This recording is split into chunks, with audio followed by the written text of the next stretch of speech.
इस वीडियो में हम लोग पर्किसाइड्स के बारे में बात करेंगे। जो कोई भी हमको एम्प्लॉयर एम्प्लॉय को इन काइंड देता है, जैसे एक रेंट फ्री हाउस हो गया और कार अगर देता है एम्प्लॉय तो वो किस प्रकार से टैक्सेबल होगा, तो वो सब पढ़ेंगे इसमें। पहले rent free house.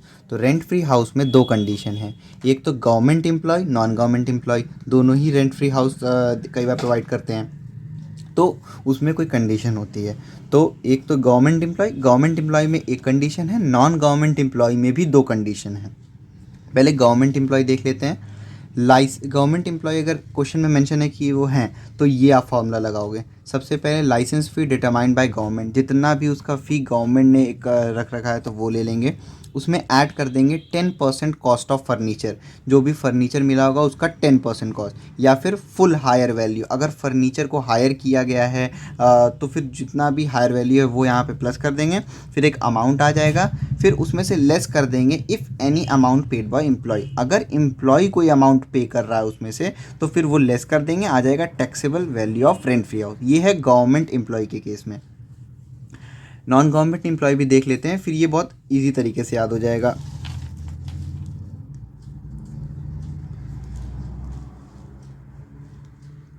Non government employ में दो कंडीशन। गवर्नमेंट एम्प्लॉय का तो एक ही कंडीशन है जो अभी बताया। नॉन गवर्नमेंट एम्प्लॉय में एक है अकोमोडेशन ओन्ड बाय एम्प्लॉयर, जैसे कि जिस घर में एम्प्लॉय रह रहा है वो एम्प्लॉयर ही ओन करता हो। एक तो ये कंडीशन हो गई। एक ये कंडीशन होती है कि एम्प्लॉयर ने भी उसको रेंट पे लेके या फिर हायर करके दिया है। तो पहला कंडीशन हम पढ़ रहे हैं कि जब एम्प्लॉयर का खुद का वो खुद ओन करता है उस जगह को जहाँ पे एम्प्लॉय रह रहा है। तो अगर क्वेश्चन में गिवन है कि accommodation is owned by employer और वो नॉन गवर्नमेंट एम्प्लॉय, तो उसमें ये फॉर्मूला लगाएंगे। 15% ऑफ सैलरी, 10% ऑफ सैलरी और 7.5% ऑफ सैलरी। ये सब पॉपुलेशन पे डिपेंड करेगा। अगर सिटी का पॉपुलेशन 25 लाख से ज़्यादा है तो 15% ऑफ सैलरी। अगर 10 से 25 लाख के बीच में है तो फिर 10% ऑफ सैलरी लगाएंगे। 10 से कम नहीं, 25 से ज़्यादा नहीं। 7.5% में 10 लाख से कम है तो 7.5%। और ये जो सैलरी है, जैसे मैंने बताया कि एच आर ए में सैलरी का फॉर्मूला होता था basic salary, D A retirement, DP plus commission on sales. वैसे ही यहाँ पे जो ये रेंट फ्री हाउस के लिए सैलरी है, इसका भी अलग से एक फॉर्मूला होता है। तो अगर रेंट फ्री हाउस दे रखा है तो उस केस में पहले रेंट फ्री हाउस दिया है और नॉन गवर्नमेंट एम्प्लॉय है। गवर्नमेंट एम्प्लॉय में तो सैलरी निकालने की ज़रूरत नहीं, तो नॉन गवर्नमेंट एम्प्लॉय में जब सैलरी निकालना होगा तो सबसे पहले आप ये निकालोगे, basic salary plus D A retirement plus D P plus ये यहाँ तक तो सेम है। उसके बाद बोनस, कमीशन। अब एचआरए में कमीशन ऑन सेल्स था, यहाँ पे सिर्फ कमीशन है, कमीशन ऑन सेल्स नहीं है। प्लस ऑल टैक्सेबल अलावेंस, मतलब कि यहाँ पे कमीशन ऑन सेल्स भी आ जाएगा, सारे कमीशन आ जाएंगे। तो ये फॉर्मूला आपको याद करना पड़ेगा। Basic salary, D retirement, DP, bonus, commission plus all taxable allowance. इसका मतलब जैसे इंटरटेनमेंट अलावेंस लिखा हुआ है तो वो यहाँ पे ले लेंगे, और कोई भी अलावेंस जो फुल्ली टैक्सेबल में आपने पढ़ा है और वो वहाँ क्वेश्चन में मेंशन है तो वो पहले आप ले लोगे और वो सैलरी आ जाएगा। तो ये salary for rent free house हो गया। तो यहाँ ये जो 15% ऑफ सैलरी या फिर 10% ऑफ सैलरी, 7.5% ऑफ सैलरी, तो ये इस सैलरी की बात हो रही है, salary for rent free house.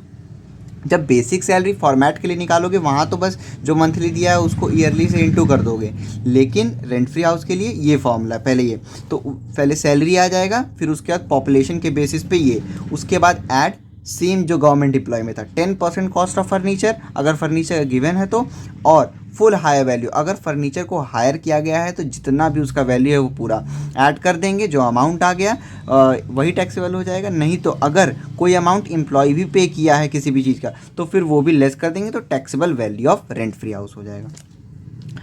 एक तो कंडीशन देख लिए नॉन गवर्नमेंट में, अकोमोडेशन ओन्ड बाय एम्प्लॉयर और कंपनी। एक कंडीशन है accommodation is taken on lease पे या फिर रेंट पे ले रखा हो एम्प्लॉयर। तो इसमें भी सैलरी का वही सेम फॉर्मूला होगा जो पीछे हमने पढ़ा है रेंट फ्री हाउस का। Basic salary, D A retirement plus D P plus bonus, commission plus all taxable allowance. जितने भी क्वेश्चन में टैक्सेबल अलावेंस दे रखे हैं वो सब। फिर इसमें ये कब है, जब एम्प्लॉयर ने लीज या फिर रेंट पे ले रखा है।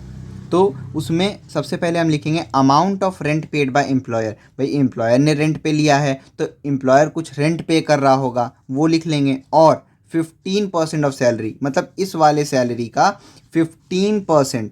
तो इन दोनों में से जो भी कम होगा वो आउटर कॉलम में लिखेंगे हम, और उसके बाद ऐड कर देंगे 10% कॉस्ट ऑफ फर्नीचर और फुल हायर वैल्यू, उसको ऐड कर देंगे जो आ जाएगा यहाँ पे। फिर लेस कर देंगे if any amount paid by employ, तो आ जाएगा taxable value of rent free house. इन तीनों को याद करने का सबसे सिंपल तरीका ये है, आपको बस ये ऊपर वाला याद करना है, बाकी नीचे का सब में सेम है। गवर्नमेंट में एक कंडीशन, नॉन गवर्नमेंट में दो कंडीशन। तो नॉन गवर्नमेंट में पहले आप देख, नॉन गवर्नमेंट में भी देख लीजिए नीचे, ऐड में 10% कॉस्ट ऑफ फर्नीचर और full hire value less if any amount paid by employ. Same वही चीज़ जब वो खुद एम्प्लॉयर ओन करता है नॉन गवर्नमेंट एम्प्लॉय में, तो भी 10% कॉस्ट ऑफ फर्नीचर या full hire value less if any amount paid by employ.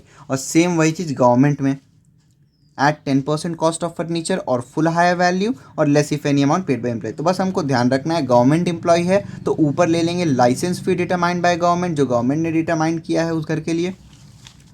और अगर नॉन गवर्नमेंट एम्प्लॉय है और वो मेंशन है हमको कि अकोमोडेशन ओन कर रहा है एम्प्लॉयर, तो आप बस ये तीनों में पॉपुलेशन के हिसाब से 25 लाख से ज़्यादा है तो ये, 10 से 25 के बीच में है तो ये, और 10 से नीचे है तो 7.5%, और ये निकाल दो, बाकी नीचे का सबका सेम रहता है। उसके बाद फिर यहाँ पे जब वो लीज पे लेते हैं तो जो रेंट पे कर रहा है एम्प्लॉयर, या फिर 15% of salary, rent free house में सैलरी बोला है तो ये इस सैलरी की बात कर रहा है। उसके बाद हमने एक बार की साइड पढ़ लिया रेंट फ्री हाउस के बारे में। दूसरा पढ़ेंगे अब हम कार के बारे में। तो कार, रेंट फ्री हाउस भी काफ़ी पूछा जाता है और कार भी पूछा जाता है काफ़ी क्वेश्चन में। तो कार देख लेते हैं। कार में पहला कंडीशन,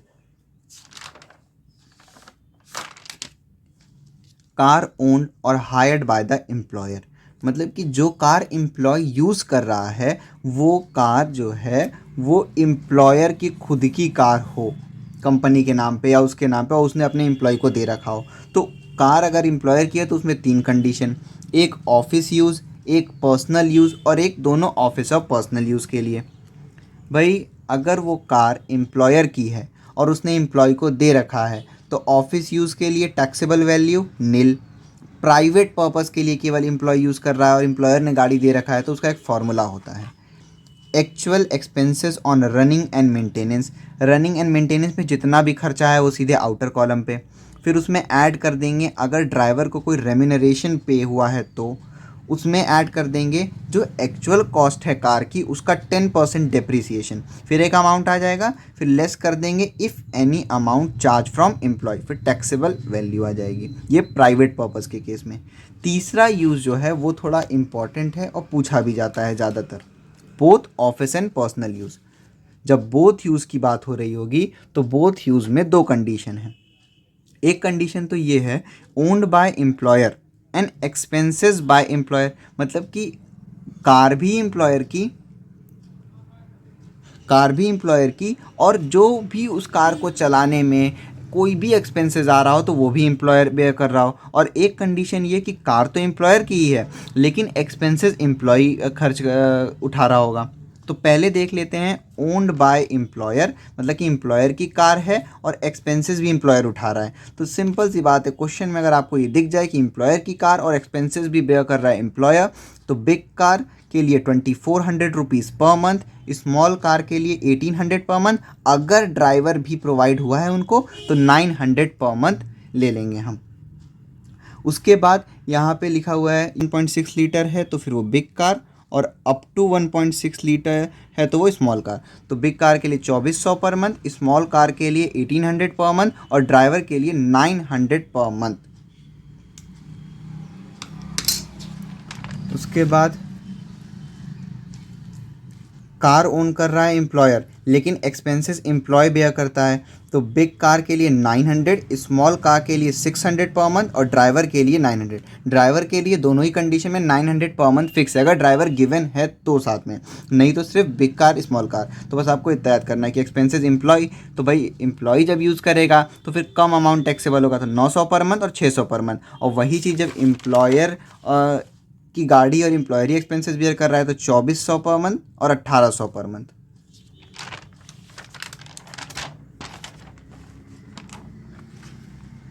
इसमें चौथा एक और कंडीशन है कि जब employ use more than one car for official and private use, अगर एम्प्लॉय एक से ज़्यादा कार का इस्तेमाल कर रहा है ऑफिशियल और प्राइवेट यूज़ के लिए, तो उसमें वन कार के लिए आप उसको दोनों यूज़ के लिए मानोगे कि वो ऑफिशियल और प्राइवेट दोनों के लिए यूज़ कर रहा है, और उस हिसाब से कैलकुलेट कर दोगे। और एक है अनदर कार जो होगी उसको हम पर्सनल यूज़ ही मानेंगे, बस ये। उसके बाद सेकंड कंडीशन, पहला कंडीशन हमने ये पढ़ा कि कार एम्प्लॉयर ओन कर रहा हो। सेकंड कंडीशन ये है कि कार एम्प्लॉय की होगी लेकिन एक्सपेंसेस एम्प्लॉयर उठाएगा। कार एम्प्लॉय की होगी, वहाँ कार एम्प्लॉयर की थी, तो ऑफिशियल यूज़ हमेशा निल होता है। पर्सनल यूज़ तो actual expenses paid by employ plus driver remuneration, ये टैक्सेबल पर की साइड्स आ जाएगा। ध्यान रखना है, जब कार एम्प्लॉयर ओन करता है तो फिर प्राइवेट पर्पस का थोड़ा बड़ा फॉर्मूला है, actual expenses plus remuneration plus depreciation less if any amount chargeable for employ. और अगर वो कार एम्प्लॉय की है तो केवल एक्चुअल एक्सपेंसेस जो एम्प्लॉय पे कर रहा है जो कि उसको रीइम्बर्स हो जाएगी, क्योंकि जितना एम्प्लॉय ने उसको पे किया है उसके खर्चे के लिए वो एम्प्लॉयर उसको दे देगा, और ऐड कर देंगे उसमें ड्राइवर का रेम्यूनरेशन, तो टैक्सेबल पर की साइड से आ जाएगा। तीसरा कि भैया both personal and official use के लिए यूज़ हो रही हो, तो कार ओन करता है एम्प्लॉय और एक्सपेंसेस जो है एम्प्लॉय, ये वही वाला कंडीशन हम पढ़ रहे हैं अभी। तो both personal and official use, तो स्मॉल कार है तो एक्चुअल एक्सपेंसेस जो एम्प्लॉय पे कर रहा होगा उसमें से लेस करेंगे 1800 पर मंथ और 900 पर मंथ, अगर ड्राइवर दे रखा है तो, नहीं तो ये नहीं लेंगे। उसके बाद वो टैक्सेबल पर की साइड से आ जाएगा। फिर बिग कार दे रखा है तो actual expenses paid by employ, ये रीइम्बर्स, मतलब भाई जब एम्प्लॉय की खुद की गाड़ी है तो उस पर वो जो भी पैसा लगाएगा उसको एम्प्लॉयर वापस देगा, तभी तो एम्प्लॉय अपनी कार को यूज़ करेगा काम के लिए। तो एक्चुअल एक्सपेंसेस जो एम्प्लॉय पे करेगा उसमें हम लेस कर देंगे 2400 पर मंथ, और 900 पर मंथ अगर ड्राइवर भी दे रखा है तो टैक्सेबल वैल्यू आ जाएगा। तो ये उनको ध्यान रखना है। पर्सनल और ऑफिशियल यूज़ जब एम्प्लॉय ओन करता है तो एक्चुअल एक्सपेंसेस में से 1800 माइनस करेंगे और 900 अगर ड्राइवर भी है तो, और बिग कार में 2400 माइनस कर देंगे और ड्राइवर दिया है तो 900, तो टैक्सेबल वैल्यू आ जाएगा। हमने पढ़ लिया रेंट फ्री हाउस, कार। अब पढ़ेंगे हम लोग प्रोविडेंट फंड के बारे में। तो प्रोविडेंट फंड होता क्या है? Provident fund is a welfare scheme for the benefit of employ. देखिए, ये एक एम्प्लॉय के बेनिफिट के लिए वेलफेयर स्कीम है। Certain amount is deducted by employer from employ salary as contribution to provident fund every month. कुछ amount employer cut कर लेता है एम्प्लॉय के सैलरी से प्रोविडेंट फंड में कंट्रीब्यूशन के तहत। एम्प्लॉयर भी उसमें कुछ अमाउंट का